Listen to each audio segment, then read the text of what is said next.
Welcome to the Be That Healing Girl podcast. And today on this episode, we're going to talk about the instant fix for anxious attachment triggers, okay?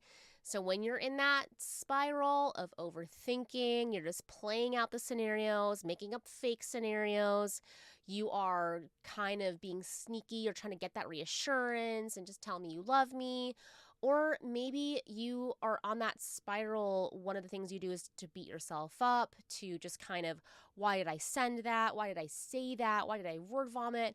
Any combination, maybe all of them that are happening, that are the triggers that happen for you, then I want to really open an awareness around what you can do. And what I notice with my clients now, P.S. Once you learn the skill, like I just want to be clear, and this is also just a realistic expectation for your healing your deep subconscious patterns, that it does take time. Okay, so time practice, you have to learn the skill set, you have to learn the tool.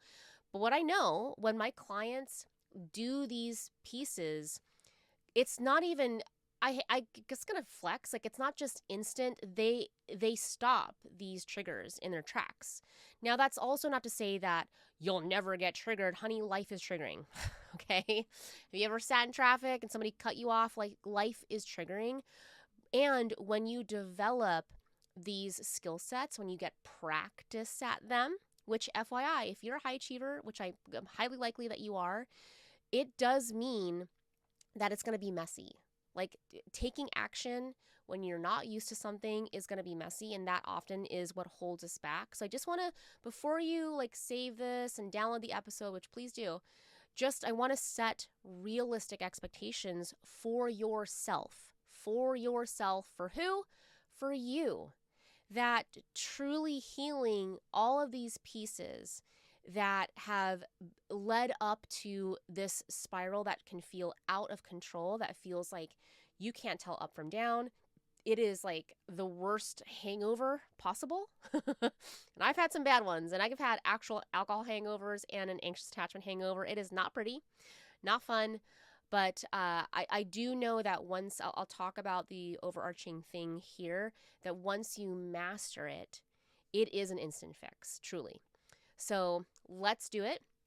By the way, if you're new here, my name is Claire. I'm a relationship coach. I love helping highly achieving, high performing, perfectionistic girlies who are climbing the corporate ladder.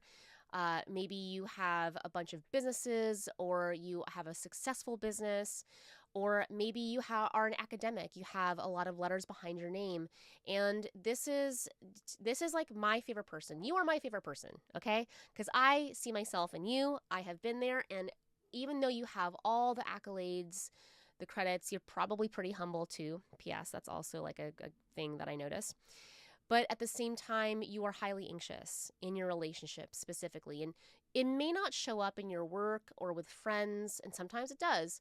But really, in relationship is where it rears its ugly head, where you don't get the text, you are freaking out. And another key thing is that you are typically going to be in relationship with a good person. They're actually doing a really great job showing up overall. They hear you, they are a good partner, and somehow it is not feeling enough. Okay. I just want to make sure, like, this is usually the criteria that I speak to. And I want to be super clear that if you are not with a good person, that's a totally different story. Okay. And also, your anxiety might tell you that they're not a good person, but that's another episode. I have episodes on that. Okay. So here is what I truly know about this kind of spiral. And I think it's also important to know how deep this can go in other areas of our life. And so I should have said this earlier, and I'm going to say it now, that I'm going to talk about something sensitive. I'm going to talk about something sensitive. And if you have any kind of lingering or active relationship stuff with food, then this might be activating, and I'm going to be very conscious about my language. I'm not going to give any how-tos, just going to speak from my experience. But if that's triggering for you, then this may not be the episode. So I'm going to give you a countdown. Fair warning, 3, 2, 1. So the thing that I think is really important to bring up is a wound. And for me, my wound, before it had even a chance to show up in a relationship, which it did, but I had a lot of wounding around self-worth when it came to my body and when it came to food. And I didn't realize this as I was younger, but a lot of this had to do with shame, had to do with control. And so much of the behavior. And so I have had a long history in therapy and different types of therapy, the whole thing. Okay. And uh, I'm just gonna say this, but I used to feel a bit of a flex. I could read out the DSM-5 description for my disorders. I just knew them. In fact, it kind of felt like I was running circles around my therapist, and I would put on a good show. I'd get in there, make him laugh a little bit too, and say the things, but I would go right back home and go into the disordered behaviors, sometimes worse. And what I didn't realize, and I have such a clear awareness now, and if you have been listening to the podcast, I am actively in the process of repairing my metabolism, which is basically I am overeating in a structured, healthy way. And I'm having a lot of fun, honestly. And I mean, of course, like old things are popping up and feeling big and bloated. And I hope you can maybe even see or hear my love for that. Like I love myself, and I'm so proud of myself, and I'm so grateful for myself for doing this work and being able to share it with you. But what I didn't realize, and now that I'm repairing and I'm eating in excess in a very clear and guided way, I have a coach for this, is I can recognize how I was acting from my wound, how we act from our wound. And if you want to really like nail down the fix for your anxious attachment, it's our ability to identify when we're acting from our wound versus acting from a place of healing. And for me, a huge part of this was vulnerability, the V word. I know. If you really want to heal that trigger, I'm telling you, the solution, the remedy is your ability to be vulnerable. And so I was thinking about this analogy as I was making this kind of idea and the concept for the episode today, which is so how we act from our wound versus from our vulnerability. So let's just say, I'll just give you some insight. So there was, in my high school, there were stairs, and I'm thinking, well, there may be high schools that don't have stairs, but there were some stairs. There was like two main stairways, and to fall up the stairs or fall down the stairs, high schoolers, I mean, they're mean, so mean and so cruel. And falling up or down the stairs was like the ultimate, like, you're stupid and what a dumbass and all these gross things, right? But and I just remember this trauma so clearly. I've definitely fallen up or down the stairs once or twice. And so let's say you're walking, right? And so this is an example of how we tend to act from our wound, or the patterns really there. We will act from our wound. So we fall up the stair, you fall down the stair. One key reaction that we tend to do when we're acting from our wound, walk it off. Just like hop back on up and walk it off, right? That's acting from a wound. Okay, we walk it off. And how often were you told, if you played a sport like I did, I would like to think of myself as an athlete, walk it off. Don't let them see that you're tired. Don't show your weakness, right? Don't give in. Don't let them in. Don't let them see that. Like how much of that is so necessary in sport, right? It's part of the culture. And I'm also not saying that like there is when we're putting on our athlete hat, that's necessary, right? Like we want to show that we have stamina. We want to show that we're not tired. Like I get that. And what we forget is to take off that frickin' hat. we take that hat on and then we apply it to all things in our lives. So one way that we will act from our wound is we'll walk it off. That didn't hurt. You didn't text me. That didn't hurt. Check out the hyper independence episodes, right? Like that didn't hurt. You didn't text me back. No big deal. Oh, no big deal. That didn't bother me. Oh, you didn't get the thing and the sweet that no, didn't bother me. You were bothered. You're bothered. Okay? You're not fooling anybody. Okay? I'm fine. You're not fine. And it's okay that you're not fine. So how we act from the wound is that we try to walk it off. Okay? Now, so going back to the tripping. So you try to walk it off. Okay? You trip. You fall up the stairs. You look back. Oh, that step is like too high, or it's too low, or there was some like olive oil on it, right? We make some kind of excuse, right? So we walk it off, and sometimes it's a combination of all these things. Maybe it's just one, like, we look back. You see people fall like on social media, like, they trip and they look back, like they start blaming the sidewalk. And so a lot of times when we act from our wound, we make some kind of excuse. We make excuses for ourselves. Oh, it's just like I was too stressed out. Oh, I'm in my luteal phase. We make some kind of excuse or reason to not feel the wound, or we act from the wound because we just don't, like, it's too uncomfortable. Okay? Third thing we might do is that we blame something. Oh, my shoes are too slick. My shoes are too high. My shoes are too low. Whatever, right? Blame the shoes. So really feel into this. When we act from our wound, we'll pretend it didn't happen. We'll just turn a blind eye. We'll put it under the rug. We'll try to make an excuse. We'll look back and, like, that wasn't a big deal. Oh, he said he wasn't ready for a relationship, but, like, who knows, right? And then you blame and see that guys suck. He sucks, right? Or we blame ourselves. I suck.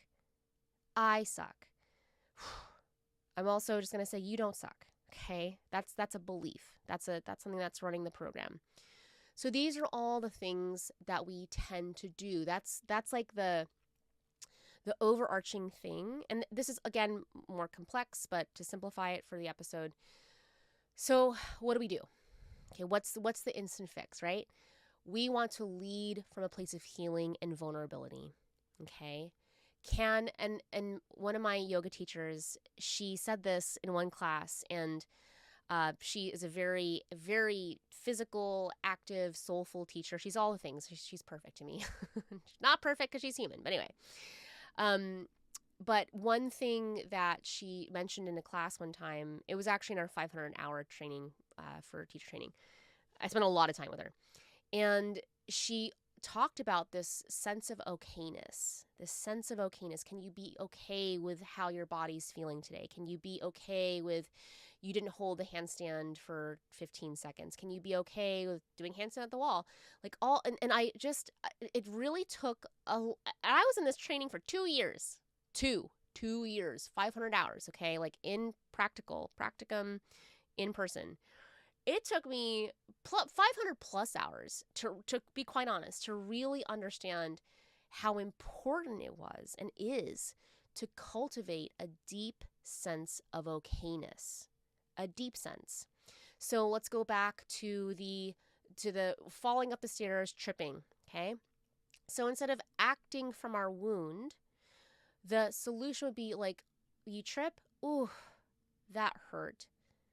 Oof, that taking a moment to say, oof, that is embarrassing. I embarrassed myself, or that can bring shame, right? It's like, oof, that hurts. That hurts my foot. That hurt my foot. That hurt my heart. It's actually the fix is allowing, right? To say, oof, that hurt. Okay, so instead of walking it off, it's like, ow, actually, I think I rolled my ankle. Actually, this hurt my ego. Oof, that hurt. Okay? So the next piece is, instead of looking back to make an excuse, we want to reflect. Reflection, and depending how you do it, right, can be the way that I perceive it and that I teach it is to reflect through the lens of love. Okay? Harming yourself, criticizing yourself is not healing. Believe me, you cannot and will not be able to heal and criticize and pick yourself apart. So, for example, I should do this along with your anxiety examples, but oof, that hurt that I didn't get a text back right away. Oof, that hurt that this person doesn't want a second date. Oof, that hurt that they didn't see my need in that moment. Oof, that hurt that we got in a fight. Okay. Oof, that hurt. That's really, it's like a lot of times we don't even say that. We just try to walk it off, play it off, right? The next piece is to reflect. Instead of going and picking apart the fight, and what did I say wrong? Could I have said this differently? We want to reflect at that instant, the trip of hurt my foot, the fight. We want to reflect with love. All right. Second thing. And then the third piece here is taking ownership, right? Yeah, maybe you're a teenager and your feet are all floppy and you're just trying to figure out new feet, right? And taking radical ownership of what is yours. That, yeah, maybe I have anxieties and maybe I have fears. Maybe I'm so scared that somebody's going to abandon me, right? Taking full ownership of that. I love you, but nobody's coming to save you. And I will tell you, the moment I really somebody had told me that right before I got married, and I was like, yeah, whatever. And wow, let me tell you, when we hit some lows, it was a oh shit moment. Oh shit. Like, wow, really, I had put him on a pedestal. He was my white knight that was going to save me. And we both fell hard. It was really tough. Okay. And ownership is really critical in building an earned, secure relationship. To have a healthy partnership, it actually takes, you're in charge of your feelings, I'm in charge of mine, and we do this together. And this is of course, like, we don't do things to hurt other people. That's called maliciousness. That's called just rude. That's not what a relationship is about. But we are responsible for our feelings. We're responsible for our perspectives. We're responsible for our behaviors. Your feelings are valid. Your behaviors and actions may not be. Okay. So when we can really, in a powerful punch, say, oof, that hurt, we can reflect, we can take ownership. Like, if we have that trifecta, then your ability to manage your triggers and eliminate them, right? I mean, that's also possible. I mean, eliminate's like a nice thing to think, but yeah, you're going to get triggered. That's just life. Do I get triggered with Craig in different ways? Of course. Like, that's part of being in a relationship. But is it going to ruin your life and make it hard for you to work the next day? Absolutely not. Okay? It's how you handle them when they come up that matters. So that would be, if you can do all of those three. And when I work with clients, like, this is what they master. This is what I teach you, right? How do you actually understand how to cultivate this deep sense of okayness, and can you be vulnerable? I mean, and vulnerability is there's so many studies. I mean, Brene Brown has made her whole body of work is around these pieces. And when you look specifically at relationship, how you show up vulnerably in relationship, how you can share your hurt, how you communicate hurt, how you use reflection to understand the root of why you do things, and your fears and your feelings around abandonment. When you can take ownership, right? When you can allow yourself to be radically responsible, all of that matters, and all of that does help. Okay, so let's go to the mailbox, and we're also going to be talking in April around triggers, specifically how to eliminate triggers in your relationship, like the actual process. I'm breaking that down in April. If you are listening to this episode in the future, which is what I hope these live forever and ever, if you are not listening or in part of the training in April 2025, there will be a store that's in the works, a Healing Girl Gang, Be That Healing Girl store, where you can get these trainings and the workbooks, etc. So in the Healing Girl Gang, which is my community where we do the trainings, the implementation days, I go to the mailbox, and Shay S says, how can I stop my overthinking, anxiety, and stress when my boyfriend goes to hang out with his friends for the day? Example, downhill mountain biking, or goes on a guy's trip. He's never given me a reason not to trust him. Sames. And he always shows he cares, checks in, and is very understanding. However, I hate the feeling of not get in my stomach when he's away. I want him to enjoy his time away with friends, and I want to be able to focus on me or the things I enjoy while he is gone. So, Shay, I just want to say you're already doing the first step, which is to be aware. Okay. And like, this is the bread and butter. I love talking about this in the Healing Girl Gang with one-on-one clients, is that the awareness is the first piece. And sometimes this can feel like so frustrating because you might be aware logically, but at the same time, you might be subconsciously self-sabotaging, or you're suffering in silence, I call it. And this is something that I think is really important to look at when we deal with our subconscious, because if you logically know and you're like, okay, I'm going to plan my weekend and I'm not going to text. I want him to enjoy his time. He's never given me a reason to doubt him. And you are just still like going through it. You're going through it. Okay.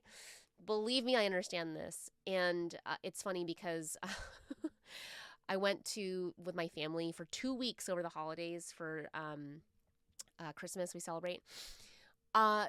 Craig was so sweet, and I'm just secure. Like we've built this secure attachment, and it was so cute because he messaged me, like, I think this was like the day of New Year's Eve, and he's like, we're never doing that again.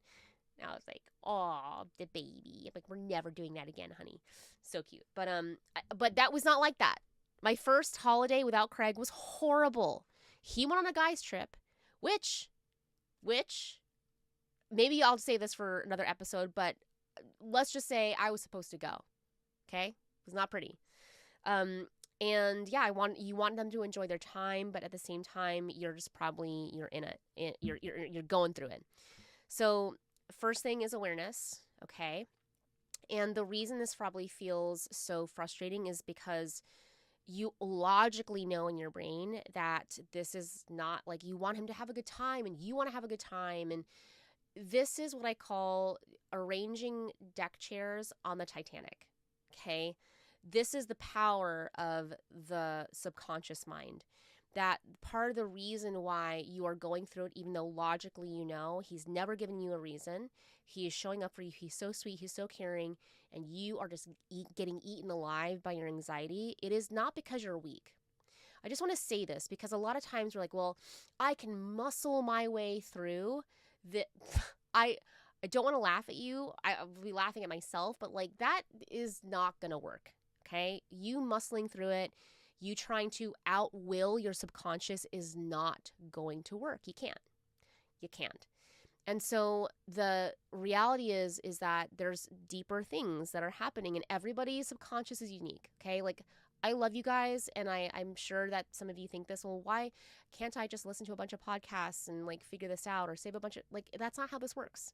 Where your subconscious is unique, it is developed and conditioned into deep, deep patterns, and everybody can be different. And this is like what I love when I work with one-on-one clients. Everybody is different.